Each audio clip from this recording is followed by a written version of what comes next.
with fast funding up to $10,000 available through Net Credit. Our online application process was designed to get the money you need quickly if approved. You can borrow an amount that meets your needs and repay in a way that works for your financial situation. And we report on-time payments to credit bureaus, so you can build credit history as you repay. See what Net Credit can do for you today. Check your eligibility without affecting your credit score at netcredit.com. All Net Credit loans and lines of credit are offered by a member of the Net Credit family of companies or one of our lending partners. Visit netcredit.com/partners for more information.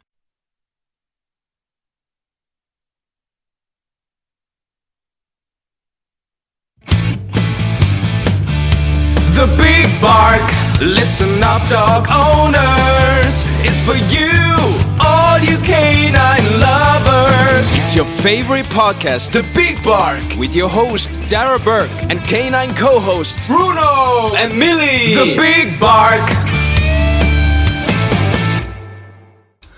Hello and a very big welcome back to The Big Bark, and today I'm delighted to say that it's the first time I'm actually come face to face in quite a while, and today we're joined by John Garrahy of Treaty Veterinary Clinic here in Limerick.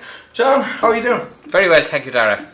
Great to have you on. I remember the last time. I think the last time that I did an episode here was with for the puppy parties a good while back. Yes, that was pre-COVID. That was pre-COVID, yeah. So, John, for people who aren't familiar, give us a bit of background on Treaty Veterinary Clinic. You've been operating for a long time now, so the mid-80s, I believe. Right. So, just give us a bit of background for us. Yeah. Well, Treaty Clinic was established in the mid-80s, and initially it would have been a mixed practice, and by that I mean a practice did farm work and small animal practice. And in the mid-90s then we built a clinic in Thomondgate in Limerick and became a full only small animal practice from early 2000, so about 20 years ago. Became all small animal in Limerick and another clinic in Shannon and Clare. And today we'd say it's a practice we'd consider ourselves very much kind of community based in the Midwest area. Would be the catchment area of it, and there would be 4 vets, 6 nurses, 2 receptionists, and the practice would have evolved and kind of grown over the years. And we basically provide 24-hour cover 365 days of the year, as other vets do as well. And so that would be the background to it over the years, and developed bit by bit. And we say with the growth of companion animals and pet practice, the practice has grown, and we've invested in updating and upskilling as over the years as well. And I think to give a background to that, we'd say that in practice 25 or 30 years ago there was very little equipment, and extra machines I'd say were mostly used probably in horse practice, less so in anything else. So extra machines came into vogue. Extra machines went from manual development to automatic processing. Extra machines have now evolved where it's all digital, so it's virtually instant. And in conjunction with that, a lot of other equipment has developed in practice as well. Like this practice would have its own laboratory, so that the routine blood tests can all be carried out on site and rapidly, with most results within 20 minutes. 25 or 30 years ago, those samples would have been sent to a laboratory and be waiting 24, 48, 72 hours for results. Ultrasound, which wouldn't have been in existence even, is now part of daily practice of ultrasound for scanning and imaging of organs, pregnancies, chest, cardiology, and that. So all of that has evolved. Again, MRIs and CAT scans and all have become part of practice. And so you have all this upgrading of practices, upgrading of equipment, and I suppose with that, and the increased expectations from clients. Again, clients are nowadays looking at programs from Supervet to Australian vets and everything else, and so they're aware of what is achievable and what is possible, and so those expectations have to be matched, and that has been the development of practice to match those expectations. and that is how things have probably evolved in most practices over the last years. So, and John, like what we're focusing really on today is, I suppose you mentioned there all the different advancements in technology, and with that comes like probably a tremendous increase in cost. So what we want to talk about today is pet insurance and why it's so vital to have pet insurance. Yes, well, with these developments and with expectations do come costs. So again, pet insurance has evolved.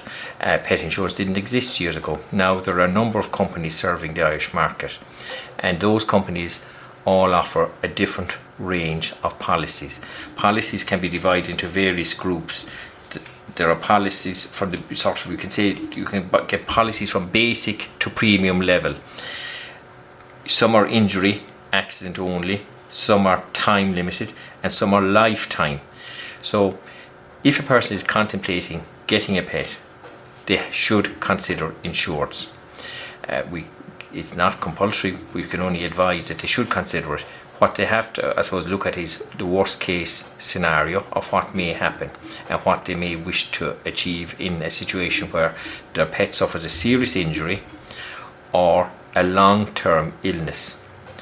So the first thing to say is people need to kind of consider, do they want to do this? And if they do, then the next thing I think they need to do is to do their own research and find what policy they think suits them.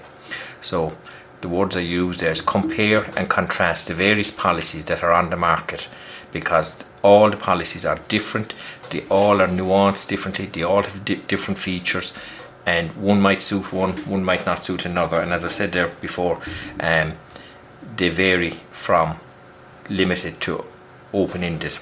So, and it is important as well, if people are going to get insurance, to realise that there are limitations. Policies don't cover routine things like vaccinations, worming, food, prescription diets, or anything like that.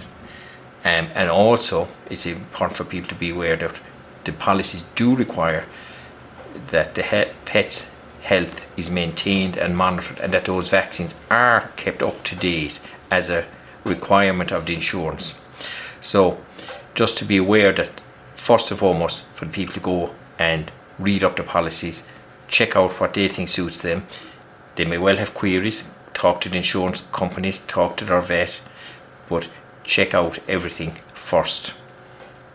I suppose, well, another point to mention is like I'm very lucky to have I have the pet insurance for Bruno. We never had pet insurance for Milly, because when Milly came to us from her previous owners, she didn't have it and she was too old. There is an age limitation on when you can actually take out insurance, isn't there? Correct. There's a various limitations. The first thing is, if you want to get maximum cover with no pre-existing conditions, the time to insure your pet is at the beginning. So you have a healthy pet with no known issues. Now, that's the time that you have no impediments to the insurance. Just to be aware with those policies that some companies have limitations. They don't take certain breeds, or they don't cover certain conditions for certain breeds. So just to be aware of that as well. But again, people need to check through individual policies. Now, most companies start insurance after around 8 or 10 weeks. Again, there's usually going to be a lead-in time of 2 or 3 weeks before the policy kicks into place. And again, allow for that.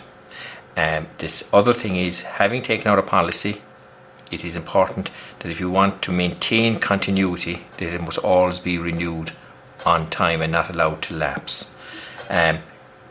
Within policies, there's quite a lot of detail. The first thing is, all policies have an excess, an annual excess per condition, and this is important. It's not per all the illness in the year, it's per condition. So if a pet were to suffer from 3 or 4 different conditions during the year, there will be an excess applied to each and every one of those, and that again varies. The policy level in those varies, but it does exist. So but what's important to cover is that, again, vets fees are basically covered, but there's usually a cap of a certain amount. Things like third party liability is covered usually, death, the treatment of illnesses, emergency boarding, if holidays have to be cancelled over a pet for a reason, and also if a pet gets lost, there's usually some policy will include advertising to help recovery. So there's a huge amount of personal choice and options available, but the important thing there is for people to study them, examine them, see where they're going, see what suits them, and then make their decision. So John, I want to go back there for a second, because you mentioned certain breeds and like certain conditions within certain breeds. Can you give us examples? Well, I think some of the insurance companies may not be covering what are called brachycephalic breeds. These are breeds where they have dogs have been bred who have rather short airways and are more prone to respiratory conditions, and end up sometimes having corrective surgery. These surgeries are where they have to have operations to widen their airways in their nasal passages, and sometimes what's called the soft palate. The soft palate is an area that extends back from the hard palate, which is the roof of a mouth. And if that, in these breeds, they may have these breathing difficulties, and some of the insurance companies, I think, will not cover them, or they will not cover them for that condition. So that's just something to be aware of, that there isn't, blanket cover out there for everything under the sun. That doesn't exist. And John, we've seen, I suppose especially in recent years, we've seen all this crossbreeding going on. Like you have your Cavachons, you have your Cockapoos, all these what people refer to as designer breeds nowadays. Is that something that can impact pet insurance going forward? Because like these breeds that are being crossed, like God knows, with there being new breeds, God knows what the future implications and what the long-term effects could be. It's a very good question, and I suppose crossing these various breeds may have mixed benefits, may be beneficial and detrimental, and I think the answers to some of those questions probably won't become obvious for some time. You take certain breeds who have very high incidence of maybe heart disease, like Cavalier King Charles, are synonymous with it as a condition with aging. If Cavaliers are bred with breeds of dogs that don't have this issue, are we going down the line where we will see the next generation and following generations who are healthier and who have less incidence of the condition and less severity? Equally, other conditions may become more pronounced. So I think each individual cross poses its own challenges of what may arise from it going forward. So I think it will be an interesting one over the next years to come, how that impacts on breeds, and I think it'll be a mixed bag.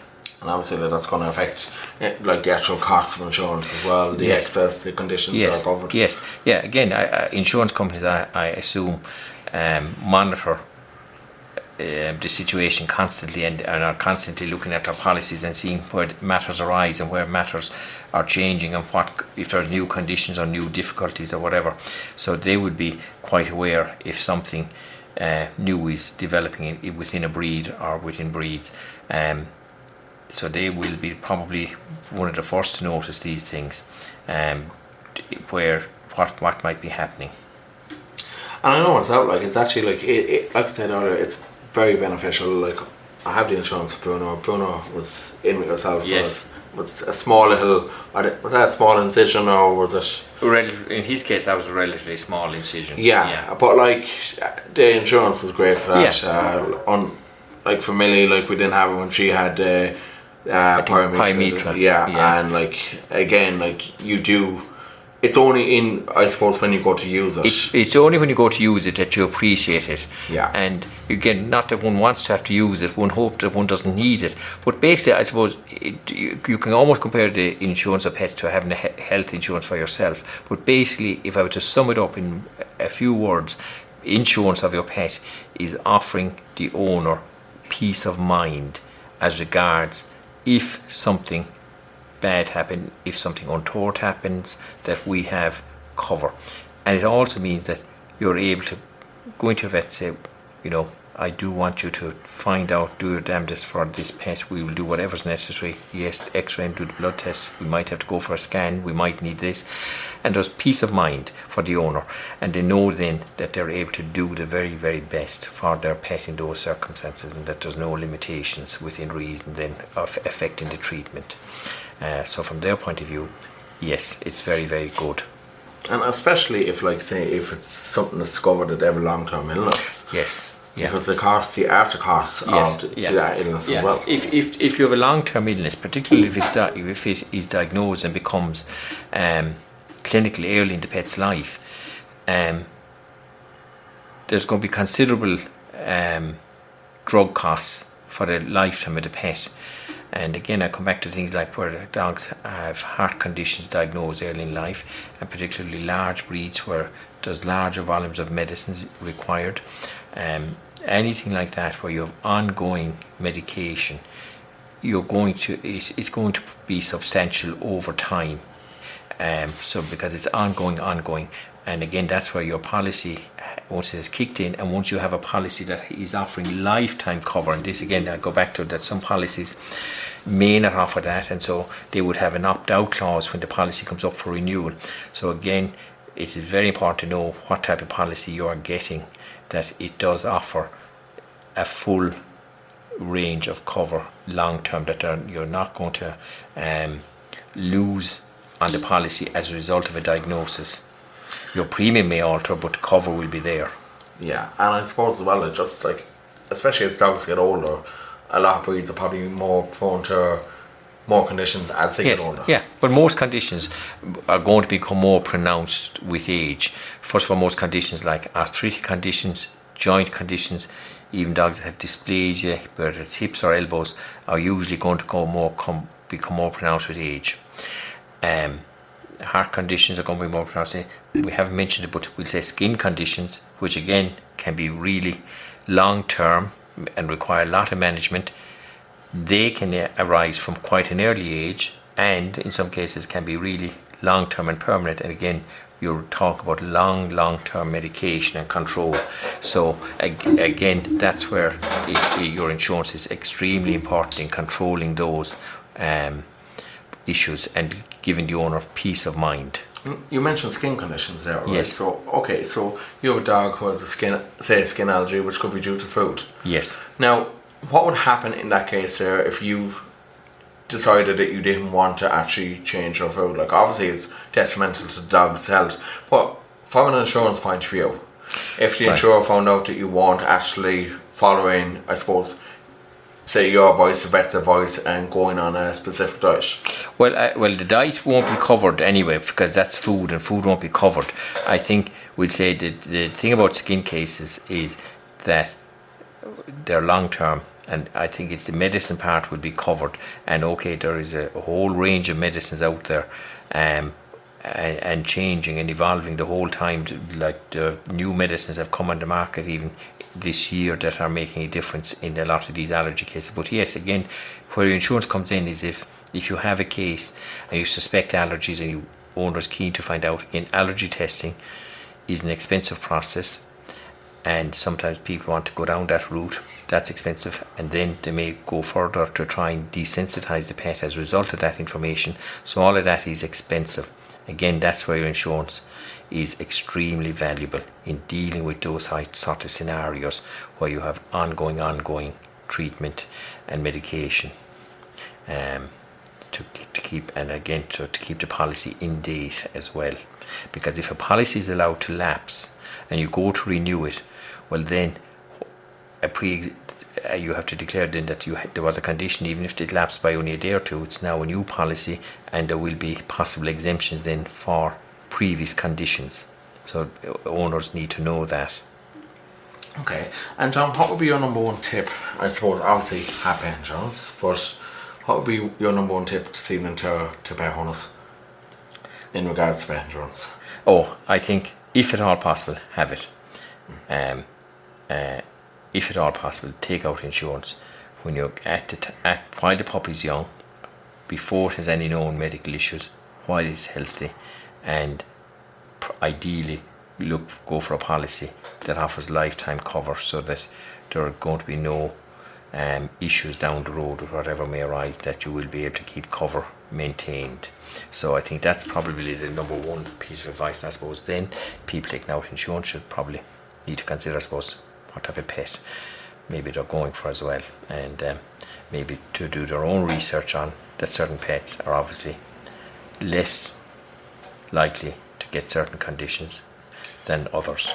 And as I said, let's have compare and contrast as well. Compare and contrast the policies, and again, it can be quite technical and probably something that someone needs to sit down and look at very carefully, maybe write it out, examine it, and maybe make some phone calls and check out the detail of the policies, so that you know exactly what you're covered for, that you're aware of the excesses, and also that excesses tend to increase after a certain age, and that might vary again with the policy. It might be 5 years, 6 years or 7 years, where not only is there an excess, but there's another percentage that's not covered, and again that varies from company to company. So basically the whole thing is that the owner needs to sit down, study very carefully, read the policies in detail, and again, if they have policy within an insurance company that is doing pet insurance, I think they may, as a result of insuring with them, get a discount. And also, if you have more than one pet, I think some of the insurance companies will also offer a discount where there's a number of pets being insured together. And so, I'm fairly sure if you have your car insurance policies, I'd say there's yes. a couple of companies that do pet insurance and do car insurance, yes. and they also offer a discount for I think so. Like that. Yes. So the more insurance you have with them, probably the better your deal is going to be. The more money you're giving them, basically, the better the deal. The better the deal, exactly, for them and for you to do more business together. So that's where it comes from. All right, John. Any last thoughts you want to add on pet insurance? No, except to tell people, go out, consider the pet they're getting, consider what the issues might arise with it, and consider insurance. And okay, there might be people who say, well, we don't need insurance, but it won't be an issue. So be it. But if you think that veterinary fees unexpectedly could pose a problem, it is very worthwhile considering having that insurance in place. And most people usually pay it on a monthly basis rather than an annual basis. But it's up to people, I suppose, to examine their own circumstances and what the impact would be for them if they suddenly found themselves having a large bill as a result of their dog getting knocked down or having a serious injury or illness. Maybe that would require a lot of hospitalisation, and like that, what we mentioned earlier, the blood tests, the scans, the x-rays, and all of that, when it's all put together, how would that impact on them? So personal choice and compare and contrast. That's fantastic, John. Listen, John Garrahy from Treaty Veterinary Clinic here in Trumgate in Limerick. Thank you so much for joining us on the Big Bark this evening. Amazon Business honors Jill Lau, Chief Procurement Officer of Global Network Bank. Last week, Jill saved big and used Amazon Business to help her team buy 327 headsets. Now Bob can keep his conversations to himself. Wait, am I still on speakerphone? With business buying easier than before, Jill now uses her extra time to focus on growing something big. Buy smarter, dream bigger. Visit Amazon Business, your partner for smart business buying. Thank you for holding. Hang it up, Bob. The Big Bark, listen up dog owners, it's for you, all you canine lovers. It's your favorite podcast, The Big Bark, with your host Darragh and canine co-hosts Bruno and Milly. The Big Bark.